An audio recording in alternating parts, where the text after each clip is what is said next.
Bonjour tout le monde, bienvenue sur ce dernier webinaire qui vient clôturer la quinzaine du job dating. On a souhaité terminer cet événement axé plutôt sur les rencontres avec les entreprises auxquelles vous avez pu participer sur un retour d'expérience de femmes, candidates qui ont été accompagnées comme vous par Force Femmes et qui ont retrouvé un emploi. L'idée était de pouvoir un petit peu apporter une touche d'optimisme dans cette période un peu difficile et d'incarner par des récits, par des vécus concrets, comment ont pu se passer leur période de transition professionnelle et en particulier ce qui leur a permis de rebondir tout simplement et d'avancer concrètement. Donc, quelques petits commentaires sur juste les aspects techniques. On est à nouveau sur un format de webinaire fermé, c'est-à-dire qu'en fait, on ne voit que les intervenantes à l'écran. On ne vous voit pas en tant que participante, peut-être participant s'il y a des bénévoles hommes. Bienvenue à eux d'ailleurs. Donc, vous pouvez néanmoins participer par le chat. Hein. On vous encourage à ne pas hésiter à interagir tout au long de la présentation. Donc, sur le chat que vous voyez en bas, le petit onglet qui ressemble à un icône de message. Donc, on va aborder divers sujets avec vous. J'ai eu plaisir à rencontrer donc les quatre anciennes candidates présentes à l'écran cette semaine. On a pu échanger et comprendre un peu plus voilà, comment s'est passée la période de transition. Donc, on a Jessica de Paris. On a Stéphanie de Lille, Karine de Lyon et Emmanuel de Paris également. On espère que ce webinaire va vous apporter pas mal de sources d'inspiration pour continuer sur une bonne dynamique dans vos recherches. On vous propose dans un premier temps que chacune des candidates se présente tout simplement, voilà, résume un petit peu son parcours et comment est-ce que, quel type de poste elles ont pu retrouver.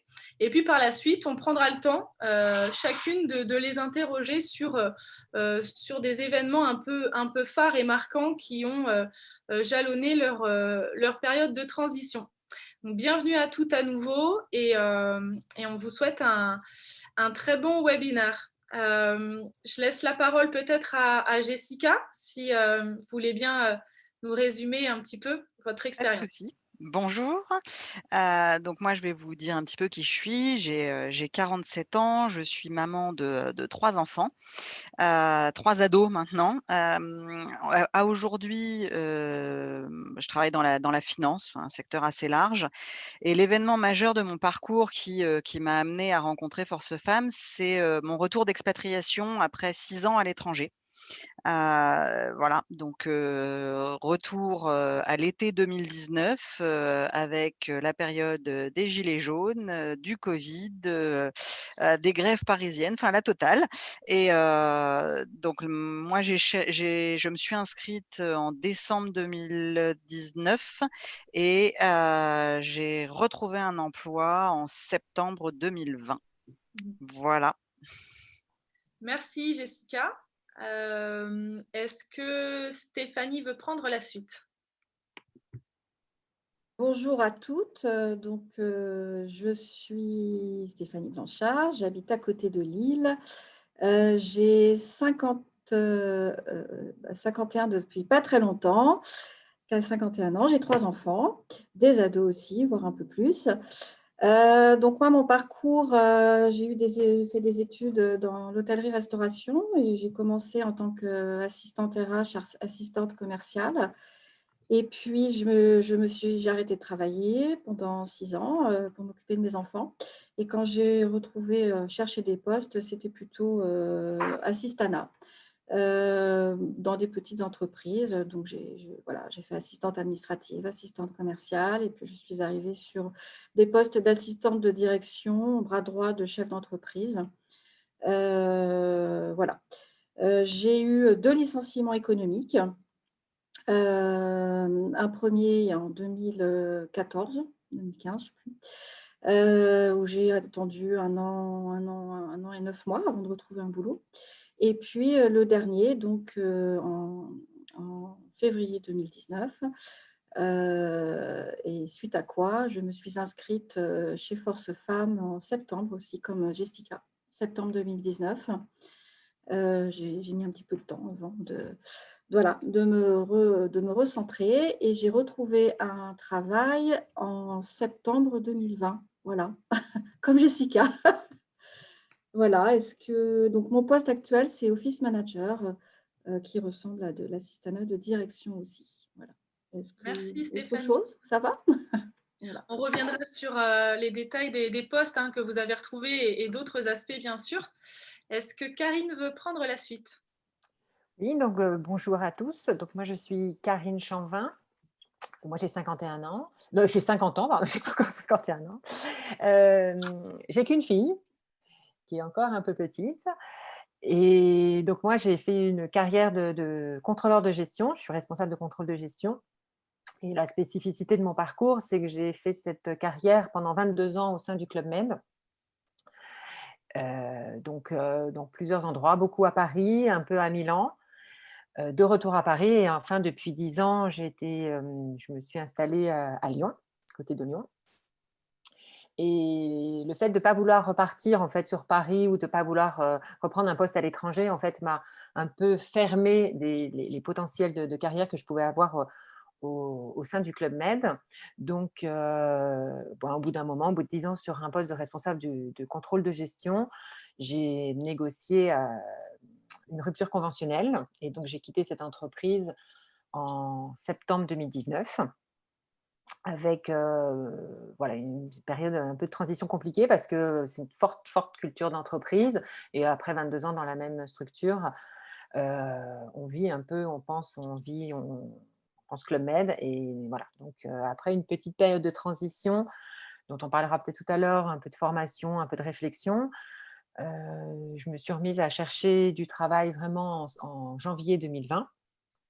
Et c'est là que j'ai commencé à me faire accompagner par Force Femmes, juste au moment du confinement en mars. Et j'ai retrouvé un travail en juillet 2020. Je suis de nouveau responsable de contrôle de gestion, et toujours dans le domaine du tourisme, mais dans une autre entreprise. Merci beaucoup Karine. On y reviendra. On va terminer par Emmanuel. Oui, bonjour à tous. Donc, Emmanuel Chauvet, j'ai 46 ans. J'ai retrouvé un emploi en juillet 2020. J'ai connu Force Femmes en janvier 2020, juste avant le confinement, et c'est vrai que ça a été une super aide.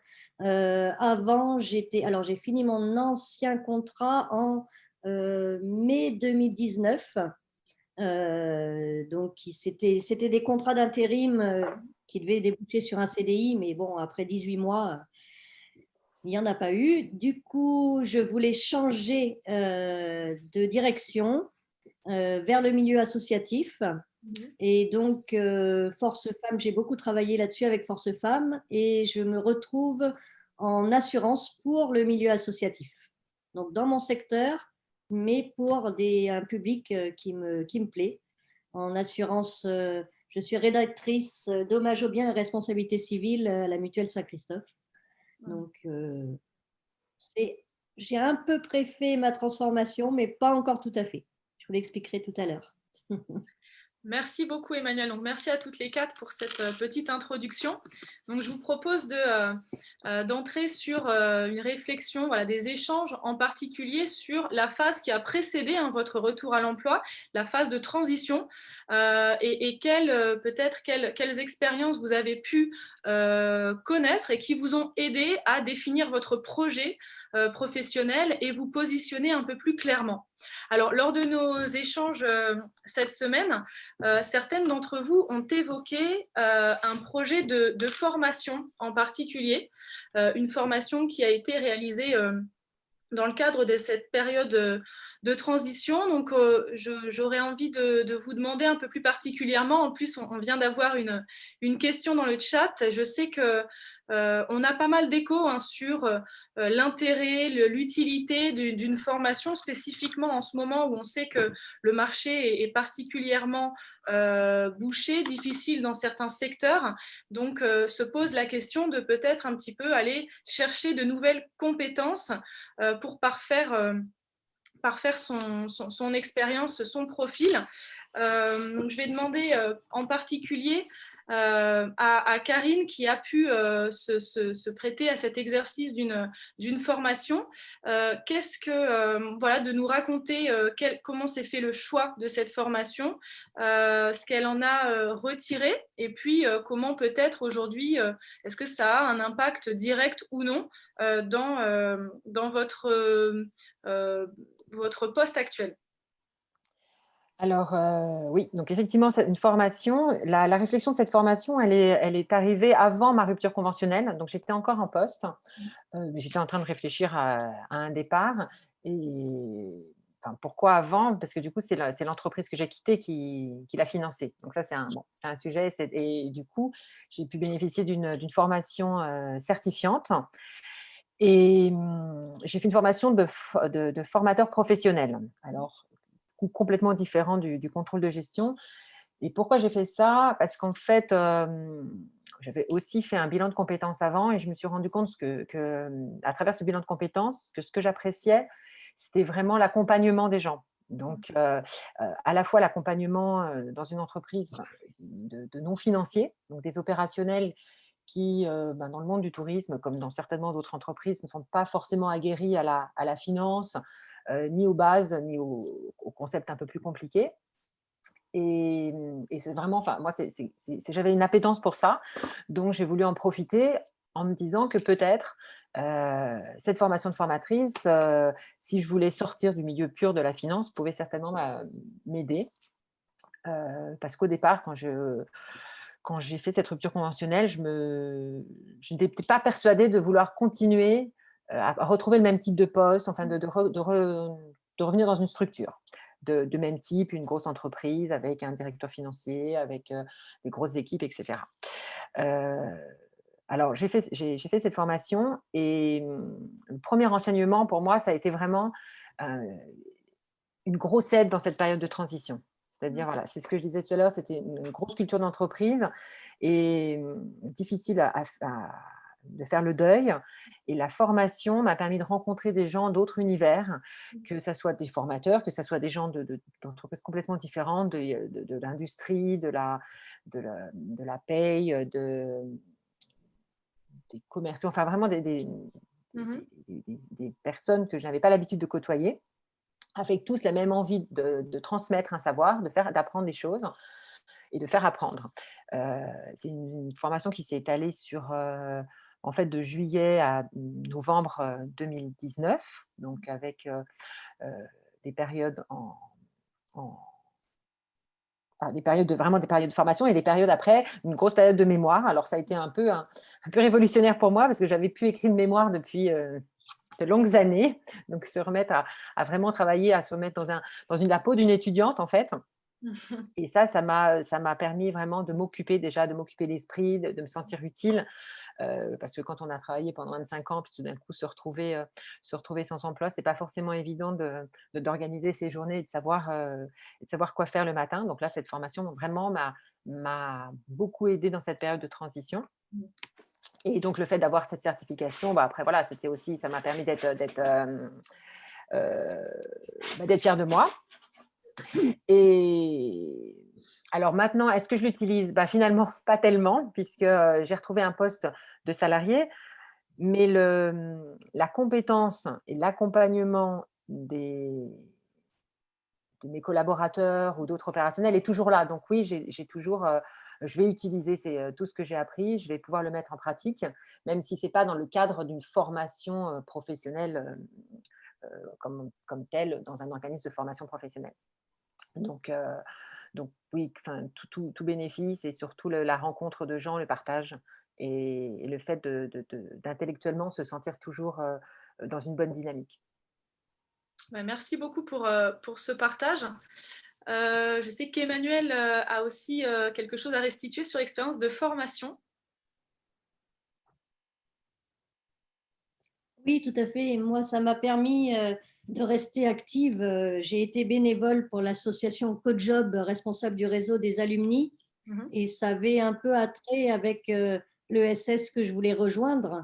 Ça m'a permis de connaître ce milieu-là, comment il fonctionnait, ses valeurs, et d'avoir une reconnaissance aussi qui était super agréable de mon travail. C'est vraiment garder une dynamique de discussion, de relations, d'échanges, écrire des newsletters, participer à des événements. C'est vraiment rester active. Et par rapport à ça et à Force Femmes, c'est vrai que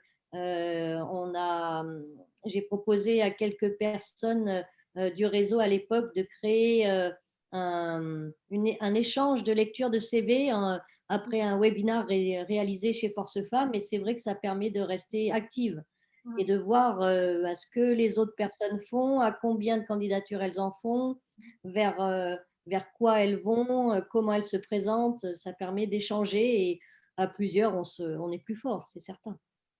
Et donc, ces formations, ça s'est fait sur LinkedIn. C'était des formations pour appréhender le réseau des donateurs, comment contacter les donateurs, les recruter, les fédérer. Tout ça, ça me sert encore aujourd'hui. Et comment est-ce que vous avez trouvé, du coup, sur LinkedIn, l'existence de ces formations? En tapant avec des moteurs de recherche, en tapant tout simplement sur LinkedIn donateur, formation, fidélisation, donateur, adhérent, tout ça. Et ces compétences acquises grâce à ces formations, est-ce qu'elles vous sont utiles aujourd'hui dans votre pratique, dans votre poste actuel concrètement, ou est-ce que c'est simplement, ça vous a nourri dans cette expérience de transition et pour assurer le bénévolat chez CoJob?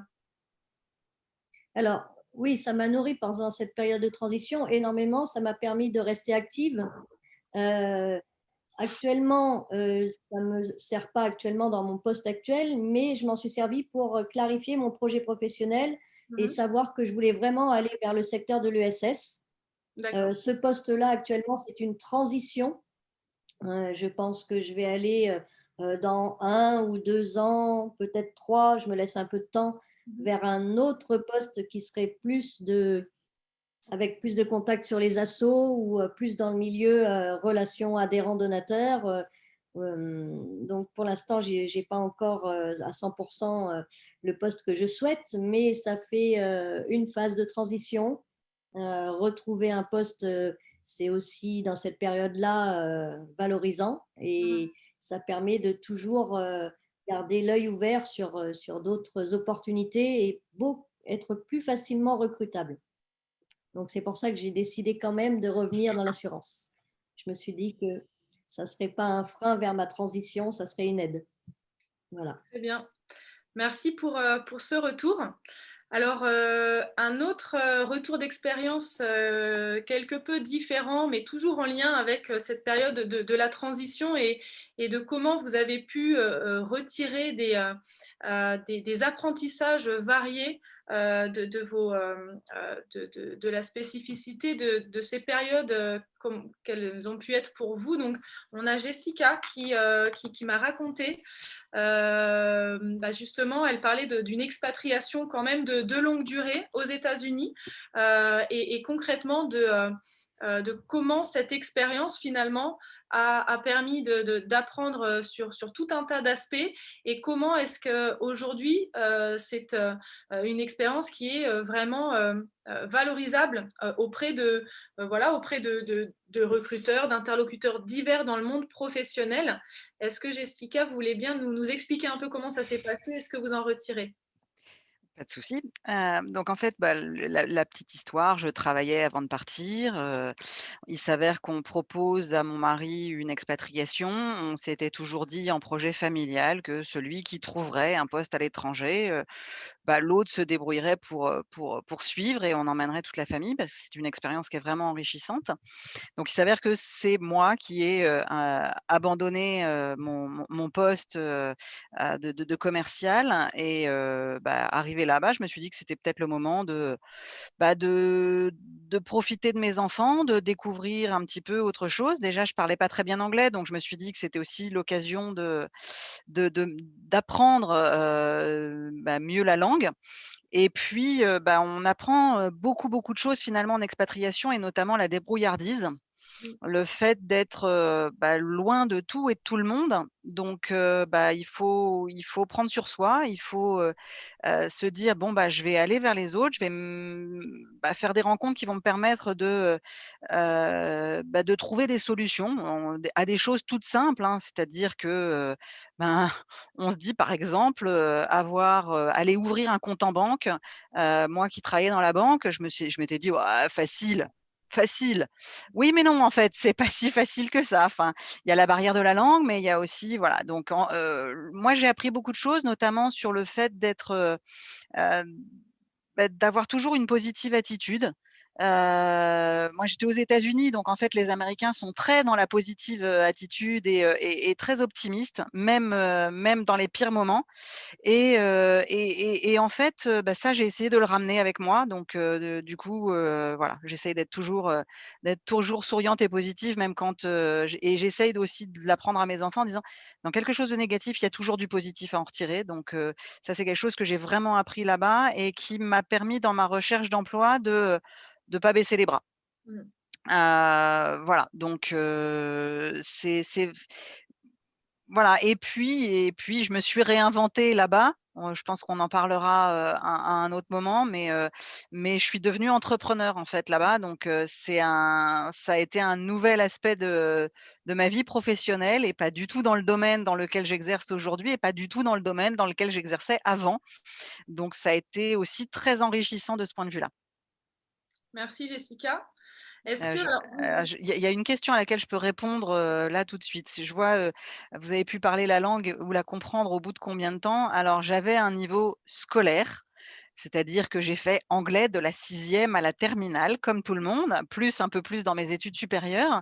Mais, je dirais que, j'étais meilleure en espagnol qu'en anglais en arrivant là-bas. Donc, puisque j'avais fait Erasmus en Espagne. Donc, je suis arrivée là-bas, j'arrivais à me faire très bien comprendre des livreurs qui sont tous hispaniques, mais dans la vie quotidienne, l'anglais était très, très compliqué et il m'a fallu pour, baragouiner quelque chose et me faire comprendre, il m'a fallu bien 4 mois au départ et alors que pour mes enfants, ça a été beaucoup plus rapide et voilà donc eux finissaient par me traduire les choses.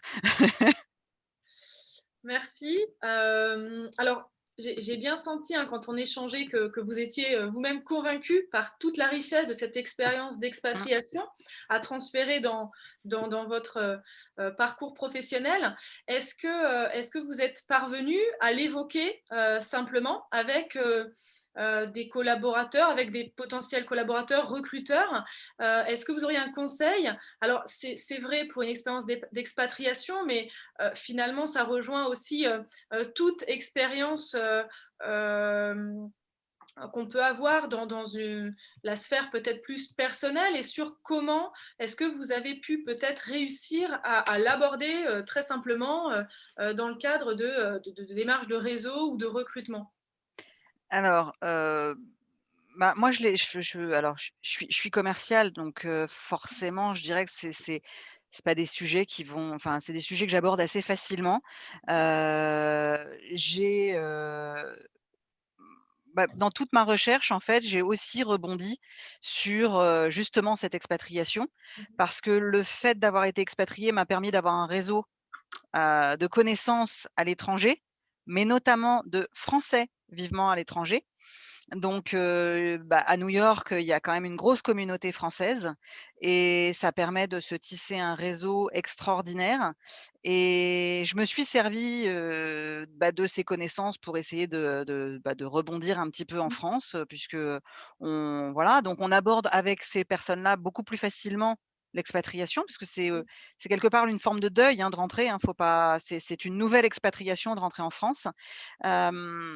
C'est toujours très, très difficile, parce que le l'administration française n'est pas simple. De refaire ses papiers, c'est pas facile, enfin voilà, se réinscrire à la sécu, on a l'impression que c'est super simple et en fait ça ne l'est pas. Voilà donc moi je l'ai abordé également dans tous les entretiens dans les entretiens que j'ai pu avoir, je l'ai toujours abordé et j'ai toujours montré que ça m'avait encore plus ouvert aux autres Mmh. et que ça m'avait apporté, une véritable ouverture d'esprit puisque, je dirais en France, ceux qui n'ont jamais bougé de France, voient la France comme quelque chose d'abouti, ce qui est normal. Moi, le fait d'être partie à l'étranger m'a ouvert à d'autres cultures, à d'autres choses et donc du coup, m'a ouvert l'esprit sur plein de manières différentes de penser. Rien que dans l'école de mes enfants, il y avait 54 nationalités différentes. Donc on apprend beaucoup plus à s'ouvrir sur l'autre et à aller vers les gens parce qu'en fait, ils viennent pas forcément vers nous. Donc faut prendre sur soi, sur son caractère aussi et ça m'a beaucoup aidée dans mon retour et dans ma recherche d'emploi. Merci beaucoup. Alors, on va poursuivre sur un autre sujet. Donc, vous avez été plusieurs à me faire part de votre réflexion, de moments de doute et d'indécision sur le fait de choisir de poursuivre sur un emploi salarié classique, hein, de format classique, ou de vous lancer dans un projet de création d'activité. Donc, vous savez qu'on accompagne, hein, sur ces deux volets chez Force Femmes, hein, depuis les débuts de l'association.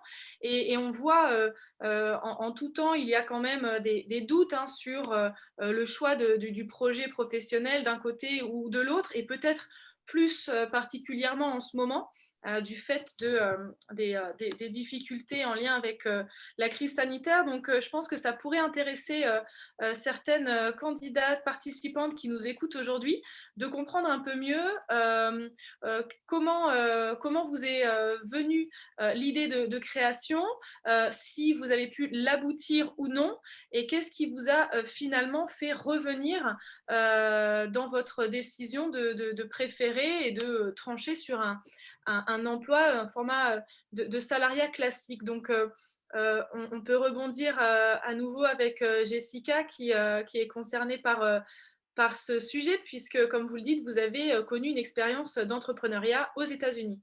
Tout à fait. Donc en fait, voilà, arrivée aux États-Unis, je me suis posé plein de questions. J'étais dans la finance, commerciale dans la finance. Il faut savoir qu'aux États-Unis, pour pouvoir être commercial, dans une banque, il faut passer des examens. Du coup, n'ayant pas ces examens, n'ayant pas tout à fait le niveau d'anglais, je me suis dit: «Ouais, si je me lance là-dedans, je vais me perdre» et puis les enfants étaient petits, ils ont beaucoup de vacances, payer tro enfin j'en ai 3, payer 3 billets d'avion à chaque vacances scolaires pour rentrer en France, pour aller chez les grands-parents. Finalement, je me suis dit: «Ça me servirait à rien de travailler» puisque, et donc je me suis dit que la meilleure solution était en fait de m'inventer mon job. Mhm. Voilà, mon côté commercial, m'a permis de discuter avec des gens et je me suis réinventée en fait en tant que, j'étais représentante pour une marque de cosmétiques et de bien-être. Mhm. Donc rien à voir du tout avec, avec la finance, mis à part le fait j'ai pris ce métier sous le réseau de, quels sont les partenaires avec qui je pourrais travailler et qui m'amèneraient des clients finaux. Donc, là-bas, on a le droit de travailler avec des médecins qui ont le droit de prescrire des produits des compléments alimentaires, et cetera. Donc en fait, voilà, je me suis lancée là-dedans. Donc j'ai rencontré, beaucoup de médecins, beaucoup de coachs sportifs, beaucoup de voilà et ça me permettait de pouvoir passer du temps avec mes enfants, de pouvoir être là pour eux et en même temps de pouvoir, de pouvoir quand même, avoir un emploi, voilà, que je développais de la manière dont je le souhaitais et de pouvoir m'épanouir parce que j'avais besoin bah, d'aller vers les gens et de travailler aussi puisque c'était vraiment un souhait de ma part. Mais je voulais le faire, bah, dans des conditions à mon rythme parce qu'étant à l'étranger, on a d'autres, du coup, complexités, par rapport à la vie personnelle, la vie professionnelle en étant très loin de sa famille. Voilà. Donc, du coup, cette expérience, vous me racontiez par la suite que vous aviez finalement compris que ça ne vous correspondait pas complètement non plus et que C'est ça. ce n'était pas la direction vers laquelle vous vouliez continuer d'aller. Est-ce que vous pouvez nous dire un petit peu comment vous êtes arrivé à ces conclusions? Alors, je suis arrivée à ces conclusions, parce qu'en fait, toute la démarche, de prospection que l'on a quand on est, à son compte, bah, on l'a fait tout seul. On est tout seul, dans son bureau, on est, face à son ordinateur, on se dit: «Par quel bout je vais le prendre? Comment je vais faire?» Alors déjà avec une barrière de la langue, mais c'était pour moi, c'était un vrai challenge. J'en ai ressorti beaucoup, beaucoup de choses positives, mais j'en ai surtout ressorti que, ben, moi, j'ai besoin de travailler en équipe, j'ai besoin d'échanger avec des collègues, j'ai besoin voilà, de cette petite vie en communauté finalement dans une entreprise.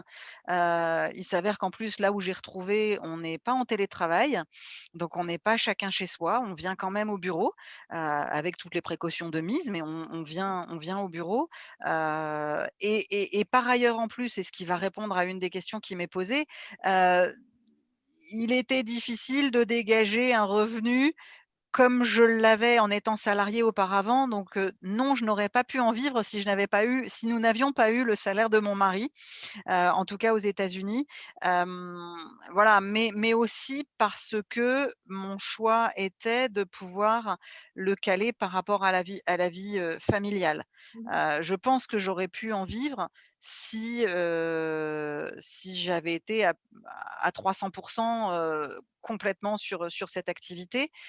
Voilà, c'était un des points, mais moi, le point vraiment, c'était pas une question de: «Est-ce que je peux en vivre?» parce qu'aujourd'hui mes enfants sont plus grands et ils pourraient se gérer tout seuls. Ma question était, est-ce que ça me correspond réellement d'être toute seule chez moi pour faire mon développement commercial? Et là, la réponse à un moment donné a été: «Non, non, j'ai besoin d'être entourée», même si ma prospection, je la fais quand même toujours toute seule aujourd'hui, mais j'avais besoin de travailler en équipe. Merci beaucoup. Merci. Est-ce que alors Stéphanie, voudrait nous faire part aussi de ce projet qui a émergé à un moment, donné dans la transition, sans forcément aboutir et peut-être nous expliquer, qu'est-ce qui a fait que votre choix s'est porté vers, un retour à un emploi salarié, classique plutôt que, la grande aventure de l'entrepreneuriat? Alors moi, la question s'est posée, donc mon dernier licenciement économique, parce qu'effectivement, j'avais 49 ans, donc j'ai acquis des compétences en assistanat. Et je me suis dit, pourquoi pas le mettre à profit pour plusieurs chefs d'entreprise qui commencent, qui n'ont pas forcément besoin de quelqu'un tout le temps. Voilà, donc quand je suis partie, j'avais cette idée-là, pourquoi pas, créer ou pas. Je suis rentrée chez Force Femmes, qui propose effectivement, en tout cas, un livre de parcours, un de création d'entreprise et un autre de suivi, enfin, de retour à l'emploi. Et j'ai commencé, j'avais la possibilité de commencer par le parcours de création d'entreprise en faisant 3-4 ateliers et puis après de bifurquer si je voyais que ça ne me convenait pas. Donc c'est ce que j'ai fait parce que vraiment je ne savais pas, je ne savais pas. Ce qui m'a posé un problème parce que je ne savais plus ce que je voulais faire, ce que j'aimais faire, enfin voilà. À un moment donné, il y a une grosse remise en question au niveau professionnel, une grosse baisse de morale. J'ai vu qu'il y avait une morale à un moment donné dans une question. Oui, ça arrive, et c'était vraiment parce que je n'arrivais pas à faire le choix. Parce que je trouvais pas les bons, voilà, les choses qui me feraient avancer correctement.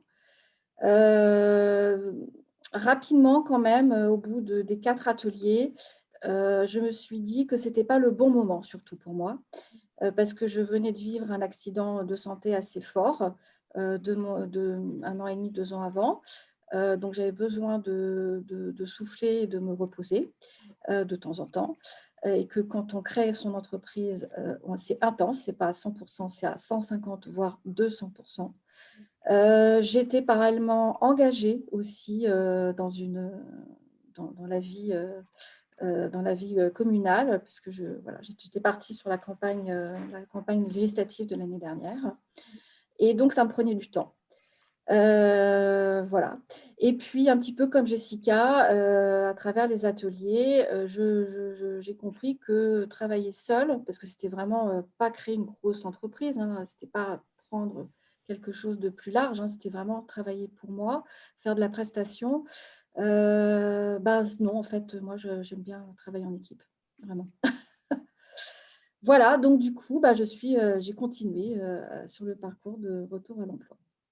Voilà. Merci pour ce retour. C'est vrai qu'on en retient que finalement, donc, le projet de création peut arriver à un moment où c'est opportun du fait d'un contexte, de meilleure conciliation des temps de vie personnel, professionnel, et que les choses se font peut-être un peu comme ça, mais qu'il n'empêche que ce choix ne peut se passer d'un bilan qu'on fait soi-même sur sa disponibilité, sa possible implication dans ce projet qui est quand même, comme vous le dites, entier et dense, et que parfois non seulement c'est pas le moment, mais aussi ça invite à se re-questionner sur ce qu'on attend finalement de cette expérience, et la solitude impliquée par des démarches de prospection, ou de tout ce qu'implique le lancement d'un projet d'entrepreneuriat peut être un frein en l'occurrence.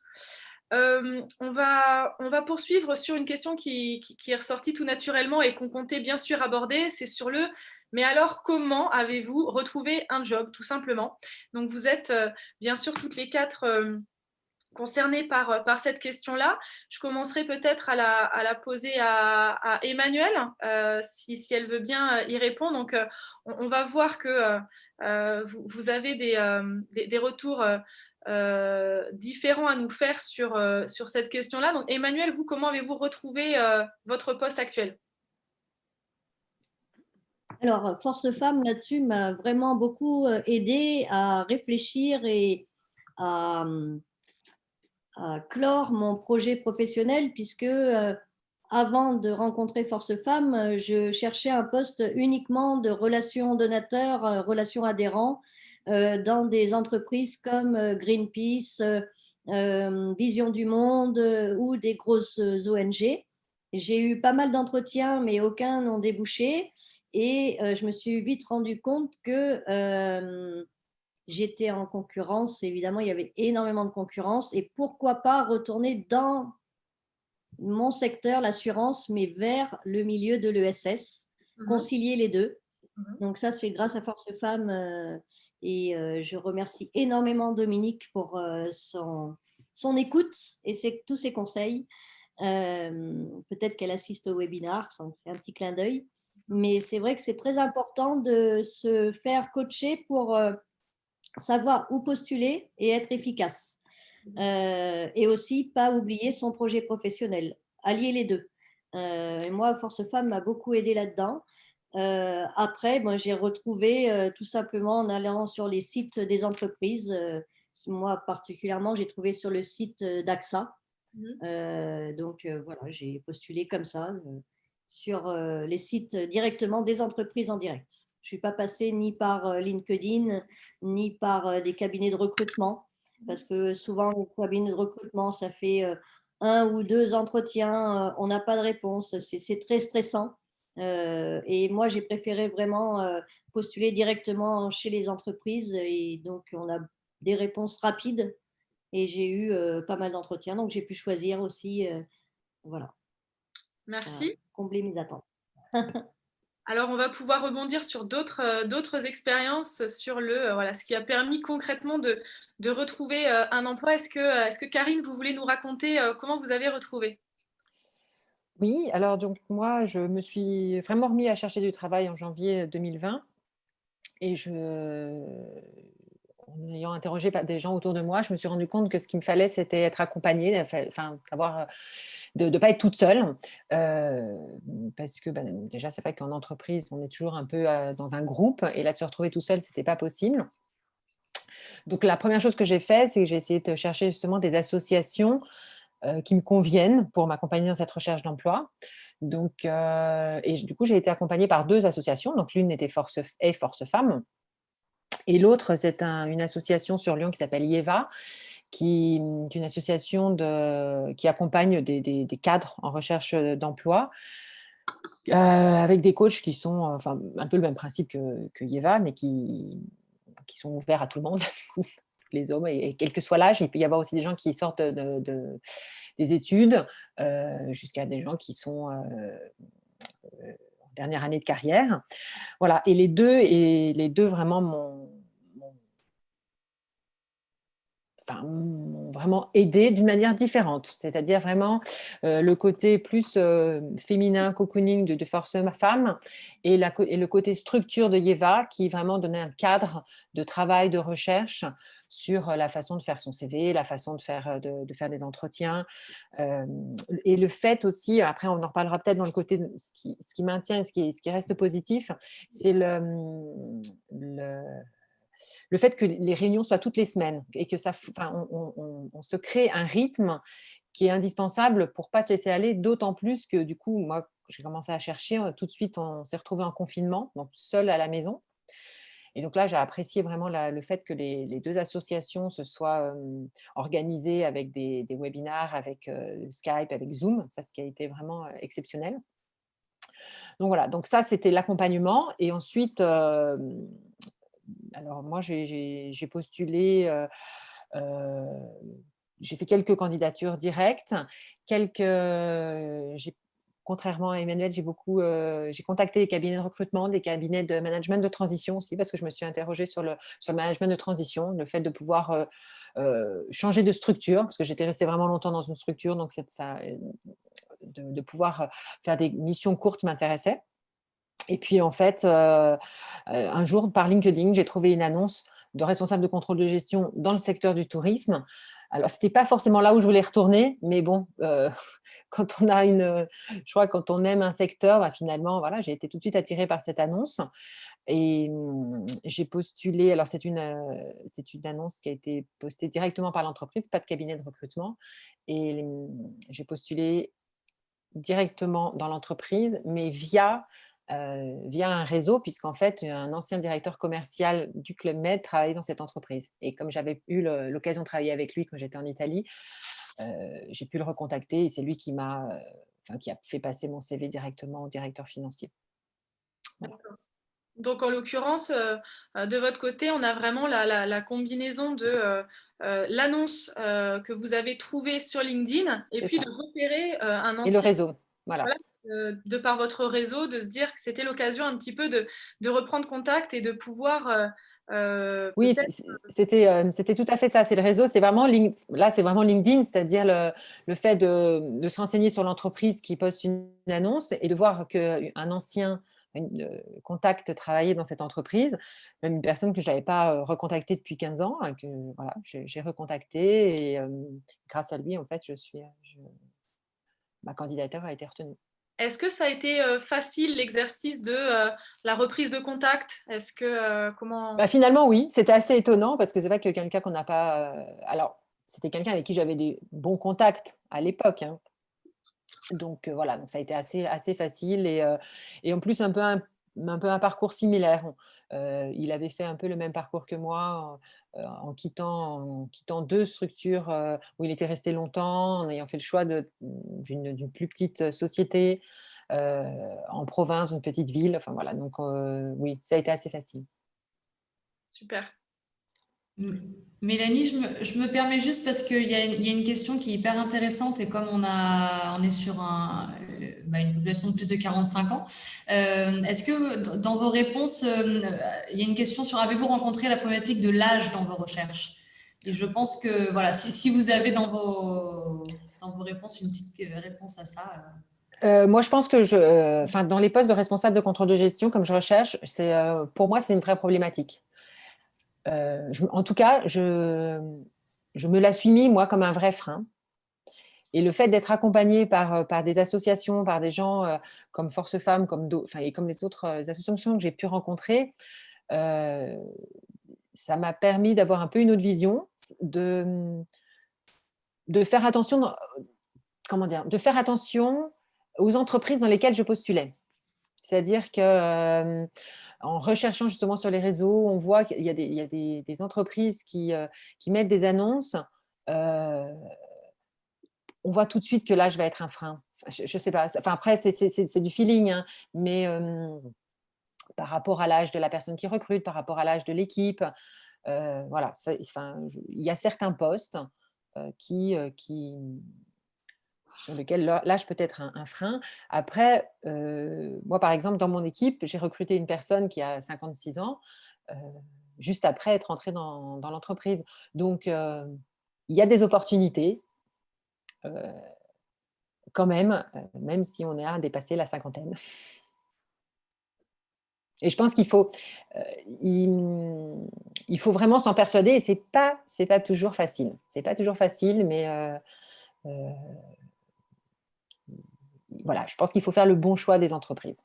Ouais, je suis assez d'accord. Je rebondirais en disant qu'effectivement, je pense qu'on se met déjà nous-mêmes un frein dans la tête par rapport à notre âge. Moi, par rapport au poste de commercial en l'occurrence, je dirais que les commerciaux en général, on les imagine jeunes, dynamiques, parce que forcément le dynamique va avec jeune, hein, pas avec quand on approche la cinquantaine. Non, mais enfin, c'est une véritable image. Et du coup, c'est vrai que moi, il a fallu d'abord que je me persuade que je valais encore quelque chose. C'est vraiment. Ouais. Je vais encore rebondir sur une chose, c'est qu'il faut aussi se persuader qu'aujourd'hui, le côté, c'est peut-être des clichés, mais les jeunes dans les entreprises, et je le vois vraiment dans les personnes avec qui j'ai travaillé dernièrement, ils restent très peu de temps dans les entreprises. Ils sont très, très, très volatiles. Donc, il faut vraiment trouver le créneau de la stabilité. Je pense que c'est ça qu'on va apporter. Et d'un autre côté, voilà, quand on est une femme, c'est pas toujours évident d'avoir 25 ans parce qu'on va tout de suite nous regarder en disant ils vont faire des enfants tout de suite et c'est pas simple. Donc le fait d'avoir aussi des enfants plus grands, on est libéré de ça. Voilà. Et donc je pense que pour certains recruteurs, c'est un atout. Exactement. Merci beaucoup. Alors, est-ce qu'on peut peut-être, si vous voulez bien, revenir sur la question de comment vous avez retrouvé très concrètement, parce qu'on a entendu parler donc de Emmanuel qui parlait plutôt des sites des recruteurs directement, et d'un autre côté de LinkedIn, de comment LinkedIn permet de dénicher des bonnes annonces, et puis en faisant jouer aussi le réseau, comment est-ce que ça peut être utile. On a des ateliers divers et variés sur la démarche réseau, les réseaux sociaux, toutes ces choses-là, et je trouvais que c'était intéressant par vos discours incarnés et vos expériences concrètes, votre réalité, de comprendre et de repositionner cette puissance du réseau. Est-ce que Jessica voulait nous partager justement voilà, votre expérience de recherche?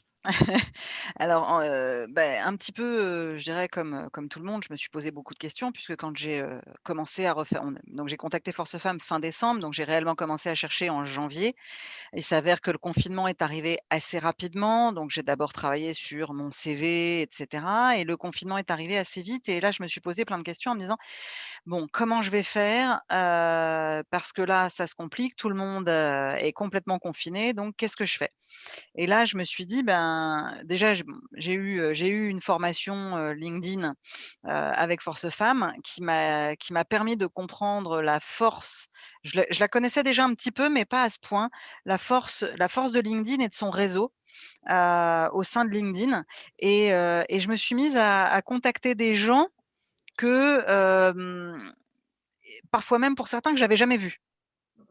Mais jamais, jamais. C'est-à-dire qu'on avait une relation en commun avec qui j'avais, plus ou moins travaillé, mais c'est pas grave. J'ai envoyé un message en disant: «Bah, voilà, on a telle personne en commun, je suis intéressée par ce que vous faites. Est-ce que vous auriez un moment à m'accorder pour m'expliquer votre métier, comment ça marche?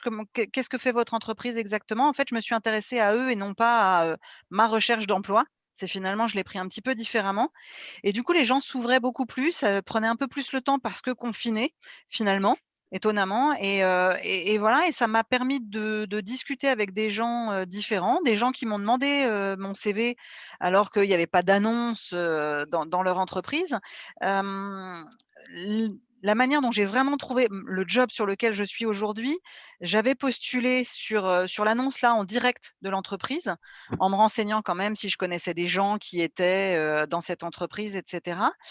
Il s'avère que je connaissais personne, donc je me suis dit: «Bon mince, c'est déjà un petit peu mal parti» et puis en fait, je discute avec ma meilleure amie, puis elle habite pas à côté de chez moi, elle est dans le sud-est et elle me dit: «Alors, tu en es où?»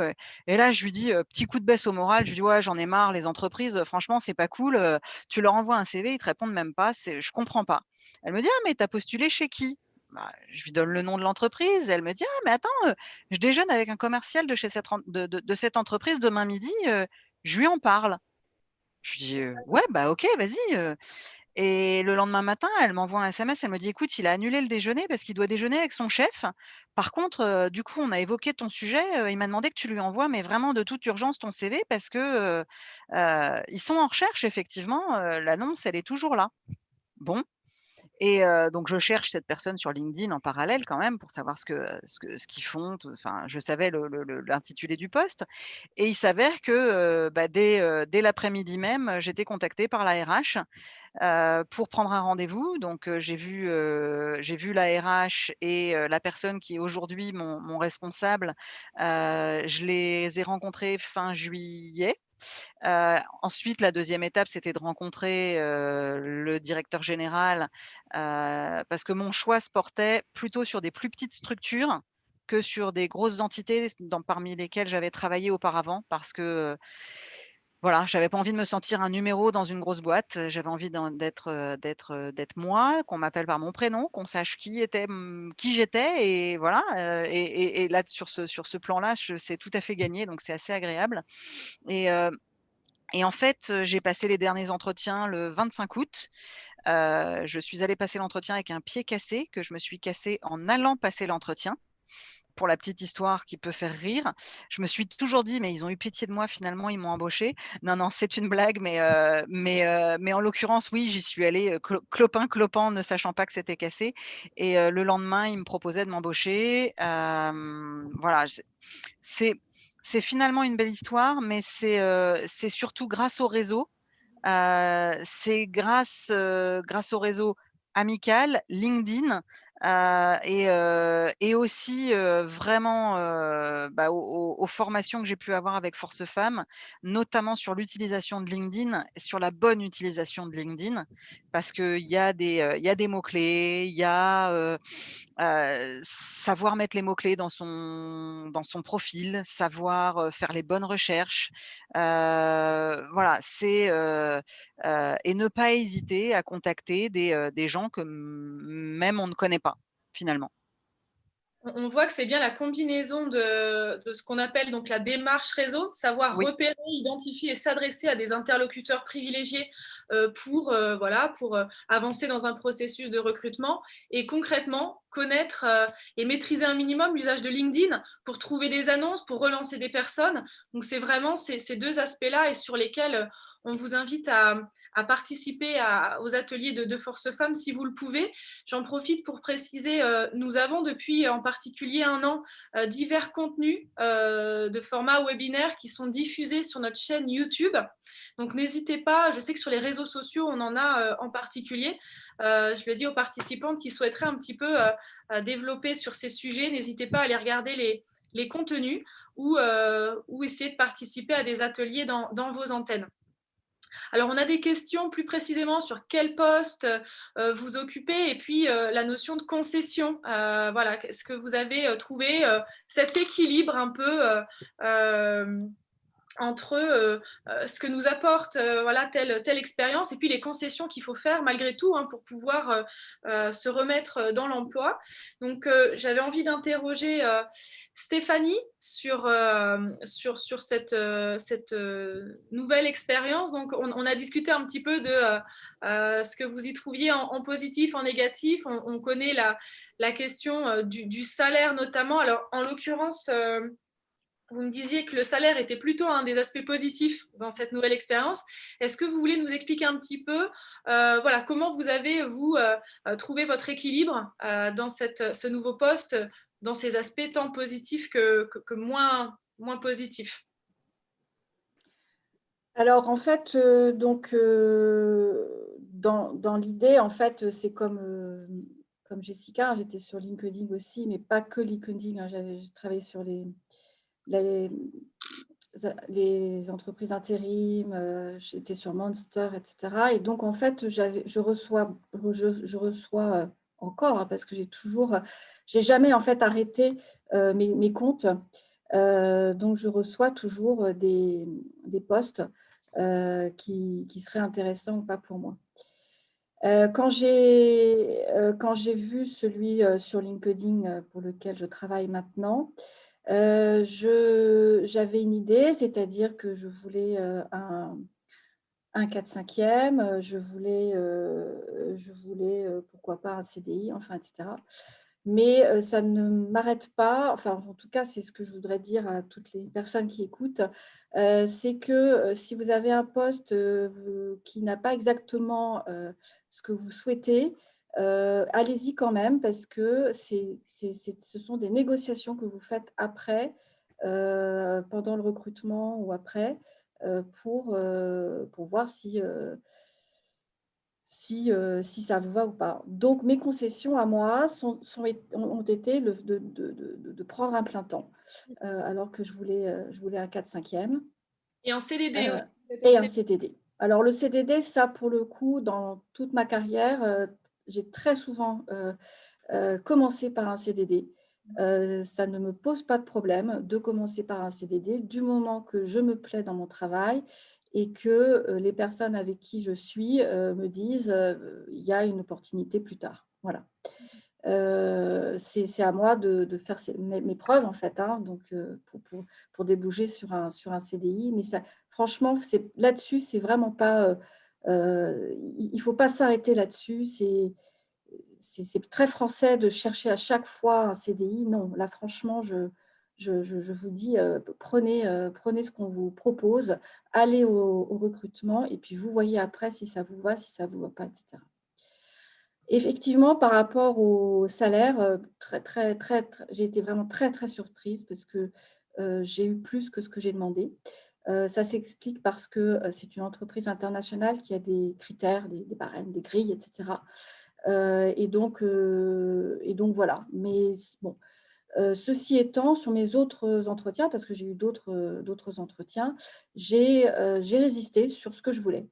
Il y en a très certainement qui m'ont dit non à cause de mon salaire. Tant pis. Voilà, on n'est pas effectivement à 200, 300 euros près peut-être par rapport à mon poste. Mais quand c'était plus de 500 euros, maintenant, c'est non. C'est non parce que j'ai 50 ans, j'ai des compétences. Je vous apporte autre chose que quelque chose que de la nouveauté ou de la jeunesse, etc. Je vous apporte de la stabilité, de la fiabilité aussi. Hein, je crois que c'est Karine qui disait que les jeunes ne restaient pas très longtemps. Donc voilà, nous, à cet âge-là, on reste normalement, hein, si on se plaît bien. Voilà, c'était mes concessions à moi. Donc après, c'est des négociations. Quand vous sentez que pendant le recrutement ou qu'on vous rappelle pour un deuxième entretien, il y a quelque chose qui se passe, c'est à partir de ce moment-là que vous négociez. Merci beaucoup. Et je rebondirais en termes de négociation. Moi, en fait, j'ai accepté de ne pas être au salaire que j'avais demandé, sachant que l'accord qui est mis en place, c'est que, en gros, au bout d'un an, je l'ai. Ah oui, bien sûr. Donc en fait, c'est en double temps, et sachant que de toute façon, on en revenait à l'histoire du CDD ou du CDI tout de suite. Moi, j'ai été recrutée sur un CDI, mais avec 6 mois de période d'essai. Donc souvent, on peut voir qu'un CDD de 6 mois, si ça doit se concrétiser, ça peut se concrétiser en CDI, et le CDD fait foi pour, enfin en tout cas dans certaines entreprises, fait foi pour remplacer la période de, bah, je dirais de période d'essai. Merci. Merci Jessica. Alors Karine, vous m'aviez confié justement à contrario, donc là Stéphanie, plutôt la surprise sur le salaire, mais néanmoins de toute façon la volonté de pointer que vous n'alliez pas lâcher si l'expérience avait été dans le cas contraire. Karine, vous me parliez de plutôt des concessions faites sur le salaire à côté d'un intérêt fort pour la mission. Est-ce que vous voulez nous en parler un petit peu? Alors, je vous remets juste le... J'avais enlevé le micro. Oui, donc je vais rebondir aussi sur ce que disait Stéphanie par rapport aux annonces, parce qu'en fait, effectivement, moi, j'ai fait une concession sur le salaire, mais j'ai postulé à une offre où je savais que le salaire était beaucoup plus bas, enfin, que le salaire proposé ne pouvait pas me convenir. Mais j'ai souhaité, au vu de l'offre, quand même aller au bout des entretiens et rencontrer le directeur financier pour lui proposer, moi, des services, éventuellement des missions courtes. J'étais prête à faire ça, des missions courtes par rapport à l'intérêt, puisque c'est de la mise en place d'un nouveau système budgétaire, de vraiment donc un gros projet. Et donc, j'ai voulu aller jusqu'au bout en lui disant que voilà, moi, je ne pourrais pas accepter au salaire qu'il me proposait. J'avais en tête mon salaire minimum que je pouvais accepter par rapport à ce que j'avais juste avant. Et c'est le salaire qu'ils m'ont proposé. Donc, eux ont fait un gros effort, plus de 30% de salaire. Par contre, moi, j'ai fait aussi une grosse concession d'environ 20% de salaire de ce que j'avais avant. Sachant que par rapport à mon ancienneté, c'était à peu près, c'était normal par rapport au poste que je voulais. C'est-à-dire que moi, je ne souhaitais pas un poste de direction de contrôle de gestion, un poste de direction financière. Je ne voulais pas les responsabilités et le degré d'implication de postes d'envergure plus importante. Donc, parce que c'est un choix dans la balance vie personnelle, vie professionnelle, de pouvoir rester sur des structures à taille plus humaine, avec des équipes où je ne sois pas obligée de travailler 20 heures sur 24. Donc, voilà, c'est ce qui m'a vraiment motivée. Et après, effectivement, des concessions sur salaire, parce que moi, je suis dans une entreprise française, mais qui a des grilles très, très, très serrées aussi et très fixes en termes de rémunération, avec des gens qui sont impliqués, mais voilà, avec c'est un choix de rémunération, mais avec aussi d'autres avantages. Et alors moi, il y a aussi une concession, enfin, je travaille à plus de 50 km de chez moi, donc pas mal de temps de trajet, mais bon, par rapport à peut-être des Parisiens, ça reste quand même assez raisonnable. Mais bon, beaucoup de routes. Et en tout cas, j'ai postulé en disant, et j'ai bénéficié en fait du confinement pour dire je veux du télétravail, c'est-à-dire pas 100% de présentiel, parce que 100% de présentiel avec 100 km par jour, c'était pas possible. Donc voilà, j'ai négocié 2 jours de présentiel. Bon, maintenant, je crois que ces négociations, ça va être forcément dans l'air du temps, hein, parce qu'on est un peu tous même forcés pour en faire. Merci beaucoup. Alors, je vois l'heure qui tourne à grands pas, donc il nous reste une bonne dizaine de minutes pour terminer. Alors, on avait encore 2 axes en particulier de discussion. Je vais peut-être retenir celui qui pourrait être le plus intéressant, en espérant qu'il soit partagé de toutes. Alors, on avait envie d'aborder la question des ressources en soi, à la fois en soi, en termes de qu'est-ce qui, dans vos traits de personnalité, dans vos caractères, qu'est-ce qui vraiment en vous vous a permis dans la période de transition qui est, on le sait, difficile à vivre et qui remet en question les convictions, le projet, la confiance, tout un tas de choses qui met voilà, tout ça à mal vraiment de manière intensive.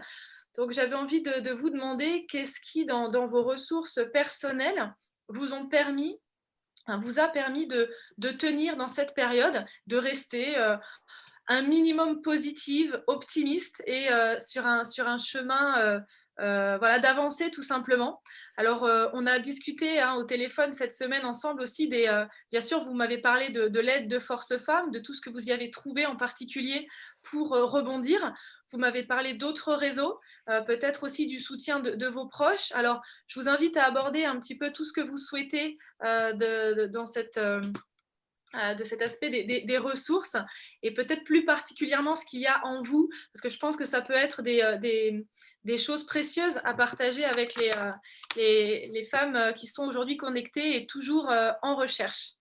Je vous laisse la parole. Je ne sais pas qui est-ce qui veut spontanément rebondir là-dessus.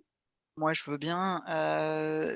Alors, je suis quelqu'un de plutôt optimiste et dans les périodes de bas, de baisse de morale de ma recherche, ce qui m'a le plus aidé finalement, c'est d'avoir le soutien total et inconditionnel de mon mari et de mes enfants. Ça a été un vrai moteur, sans jamais avoir de pression. C'est-à-dire que mon mari m'a jamais dit: «Il faut absolument que tu retrouves». Il m'a toujours dit: «Tu es la meilleure, tu vas retrouver». Mmh. Voilà. Donc en fait, le soir, quand j'avais postulé, que j'avais eu des réponses négatives, il me dit: «C'est qui te mérite pas. Tu es la meilleure, tu vas trouver». Et du coup, les enfants prenaient le relais. C'est-à-dire que le jour où pendant le confinement, où ils voyaient que, ça baissait un peu, que, voilà, c'était un peu dur, ils me regardaient, ils me disaient: «Maman, tu es la meilleure, tu vas retrouver». Et en fait, je me suis fait un papier en fait, au-dessus de l'ordinateur, au-dessus de l'écran et je me suis dit: «Tu es la meilleure, tu vas retrouver».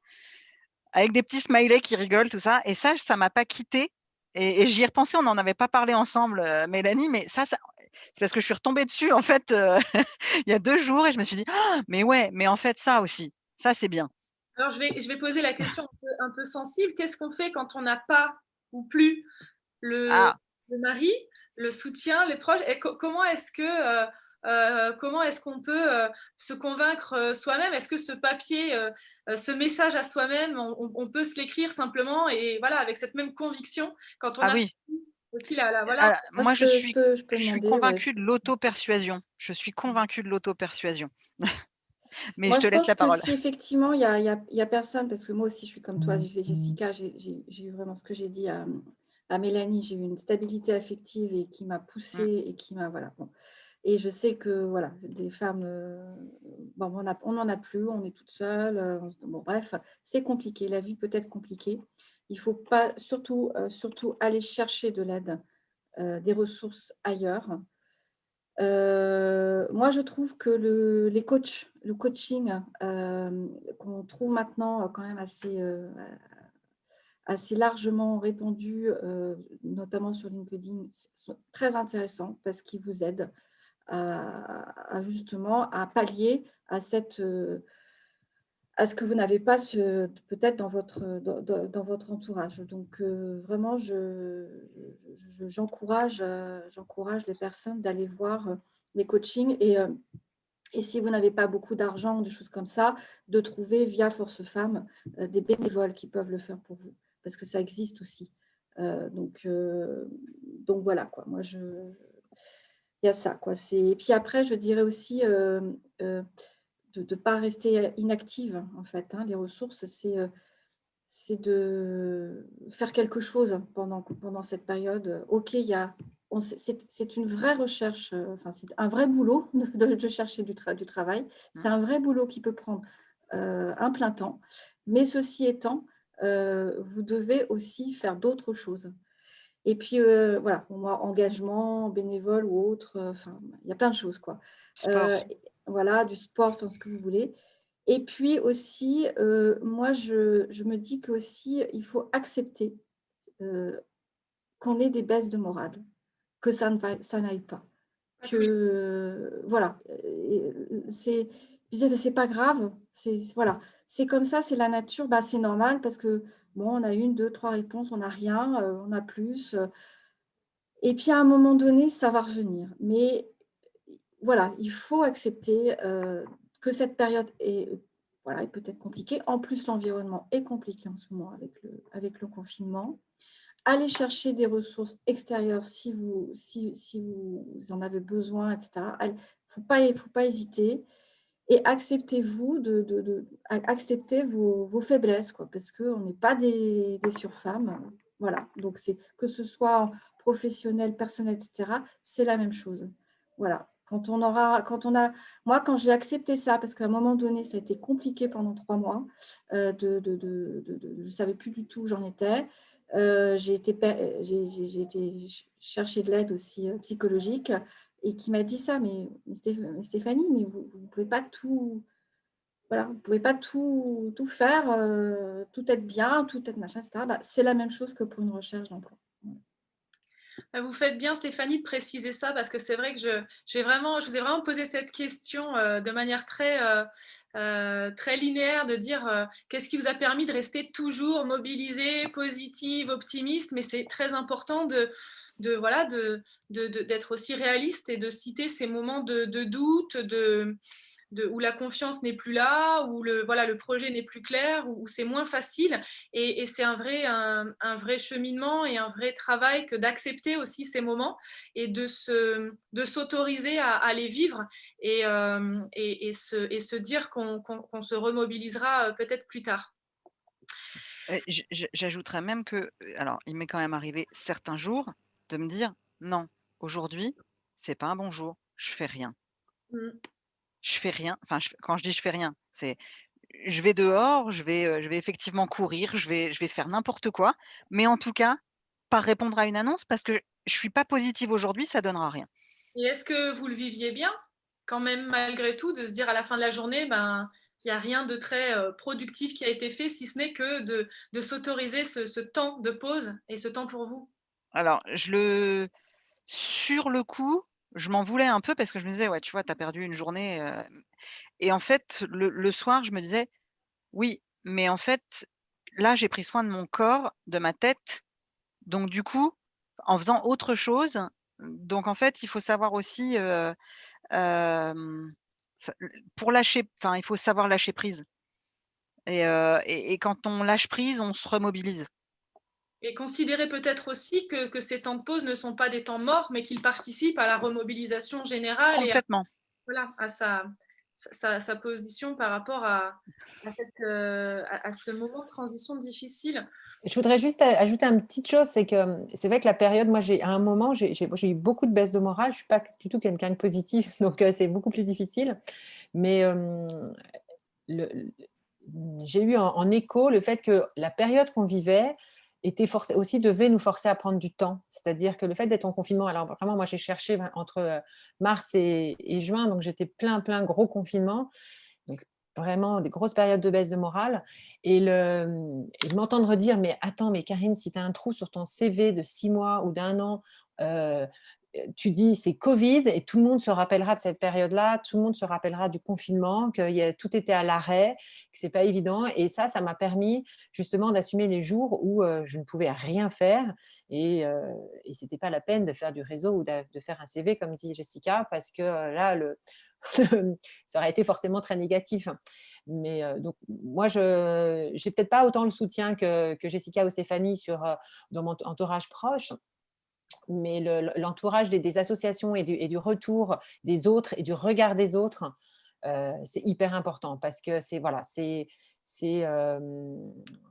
tout le monde n'a pas de baisse de morale en même temps. Donc, il y en a toujours un qui va pouvoir soutenir. En tout cas, moi, ce qui m'a permis de trouver les ressources en moi, c'est le groupe et presque le groupe des gens que je ne connaissais pas. Parce que c'est vrai que des fois, on est toujours un peu embêté de demander à sa famille, à ses amis. On n'est pas toujours très à l'aise par rapport à cette recherche d'emploi. Et le fait d'être entouré de gens qui sont comme nous, en recherche, ça marche pas, de comprendre pourquoi ça marche pas, de parler, d'avoir ce regard toujours bienveillant, parce que la plupart des associations vraiment restent là-dessus, sur cette bienveillance, ça, moi, ça a été vraiment, vraiment fantastique pour moi. Merci Karine. Emmanuel, est-ce que vous voulez dire un petit mot?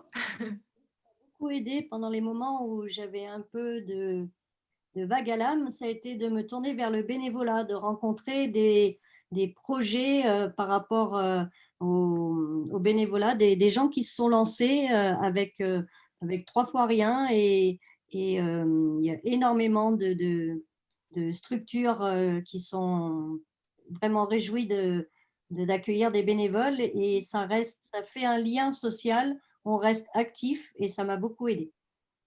Alors, c'est intéressant de nommer le bénévolat comme un tremplin aussi. Pour vous en dire 2 mots, on est en lien avec Passerelle et Compétences qui, à la fois, aident à la mise en connexion entre des personnes en recherche d'emploi et des structures associatives qui recherchent des compétences diverses. Et par ailleurs, est dans une démarche vraiment de valorisation du bénévolat comme tremplin vers l'emploi. C'est-à-dire, très concrètement, en quoi le fait de se remobiliser et de proposer ses compétences sont transférables dans un futur poste. Donc, de prouver vraiment très concrètement par des retours d'expériences divers, comment ces compétences sont transférables et comment le valoriser dans le cadre de processus de recrutement. Donc, c'est vrai qu'on a sans cesse des très bons retours sur le bénévolat et également en quoi le bénévolat, de par le développement de son réseau, peut parfois permettre de retrouver un emploi. Alors, il y a des personnes qui ont été embauchées dans les mêmes structures associatives pour lesquelles elles ont donné un peu de temps bénévole en période de chômage ou qui ont trouvé grâce au réseau de cette association. Donc, merci de citer aussi, Emmanuel, ce tremplin-là. Et pour terminer, alors, j'avais quand même envie de citer un petit peu Muriel, donc, qui n'a pas pu témoigner aujourd'hui suite à un petit souci de dernière minute. Néanmoins, j'ai vraiment apprécié échanger avec elle. Muriel, dans son parcours, a vraiment eu une grosse remise en question. Et la phrase qui m'a marquée, Muriel disait « Je ne savais même pas moi-même que j'étais capable de repartir de zéro ». Et donc, finalement, sa transition, ça a été vis-à-vis d'elle-même avant tout de se dire « Je ne savais même pas que j'en étais capable. En fait, si. Alors, non seulement je le sais maintenant, mais je vais le dire et je vais en parler. » Donc, c'est toujours un peu difficile de se projeter. Alors, j'espère que toutes les participantes ont trouvé ces échanges riches, ont pu en retenir des choses à leur niveau individuel. On sait que chaque parcours est spécifique. C'est toujours un peu difficile de se dire, voilà, vous sentez peut-être de l'autre côté, du côté encore de la recherche, de tous ces efforts, malgré tout, hein, à fournir quotidiennement ou pas, en se donnant des moments de pause, mais peut-être un peu difficile de se projeter. Néanmoins, j'espère que la diversité des sujets, des thèmes qu'on a pu aborder avec Jessica, Stéphanie, Karine et Emmanuel aujourd'hui vous ont permis de reprendre un peu confiance, de peut-être identifier des axes pour vous mobiliser davantage ou vous inspirer aussi. En tout cas, je suis ravie d'avoir pu animer ce dernier webinaire du job dating. Merci à toutes les 4 d'avoir accepté de prendre un petit peu le temps de dévoiler vos parcours, vos récits et apporter cette touche d'optimisme en fin du job dating. Merci beaucoup. Merci à vous. Et si je peux me permettre, je ne sais pas si elle est là, si elle est connectée, mais je voulais remercier Sylvie Houdin. Ça a été la personne qui m'a accompagnée et qui a été formidable. On lui transmettra si elle n'était pas là. Voilà. Encore merci à toutes. Merci.